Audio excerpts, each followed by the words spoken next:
అందరికీ నమస్కారం. నేను ఓ మహోన్నత వ్యక్తి కోసం వీడియో చేస్తున్నాను.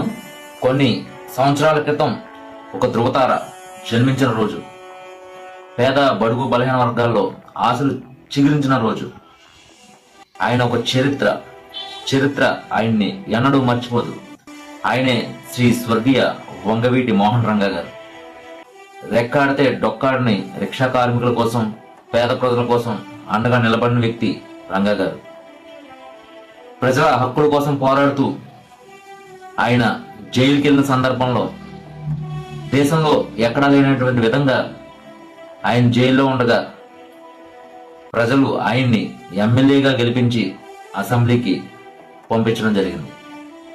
ప్రజల్లో ఆయనకి పెరుగుతున్న ఆదరణ చూసి ఆనాటి ప్రభుత్వం గుండెల్లో గుబులు పుట్టింది.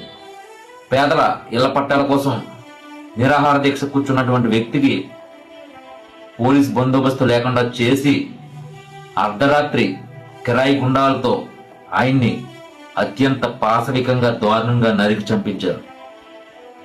కానీ చంపించిన ఏ ఒక్కరు కూడా ప్రశాంతంగా చనిపోలేదు.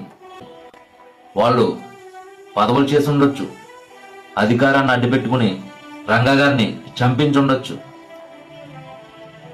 కానీ ఏ ఒక్కరు కూడా ప్రశాంతంగా చనిపోయిన దాఖలాలు లేవు. కొద్దిమంది అయితే ఆత్మహత్య చేసుకుని కూడా చనిపోయారు. కానీ ఈనాటికి పేద బడుగు బలహీన వర్గాలకు రాజ్యాధికారం దక్కలేదు. రంగా గారు కానీ బ్రతుకుంటే ఏనాడో వాళ్ళకి రాజ్యాధికారం వచ్చేది. రంగా గారు చనిపోయినప్పుడు ఉమ్మడి ఆంధ్రప్రదేశ్ కాదు, దేశం మొత్తం ఉలిక్కిపడింది.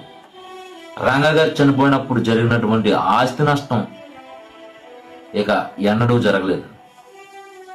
ఎందుకంటే అంత అన్యాయంగా ఆయన్ని చంపించారు ఆ క్షణాన్ని. కానీ రంగా గారు లాంటి ప్రజా నాయకులు ఎప్పుడూ పుట్టడమే తప్ప వారికి మరణం అంటూ ఉండదు.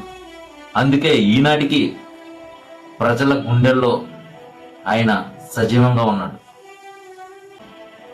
చరిత్ర రంగా గారిని ఎన్నటికీ మర్చిపోదు.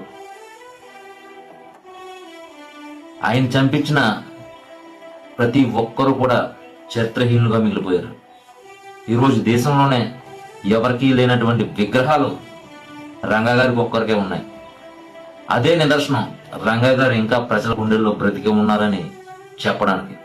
అలాంటి మహోన్నతమైన వ్యక్తిని స్మరించుకుంటున్న ఈ సందర్భంలో రంగా గారికి ఈ జయంతి జేజేలు తెలియజేస్తూ జోహార్ విఎం రంగా. జై హింద్.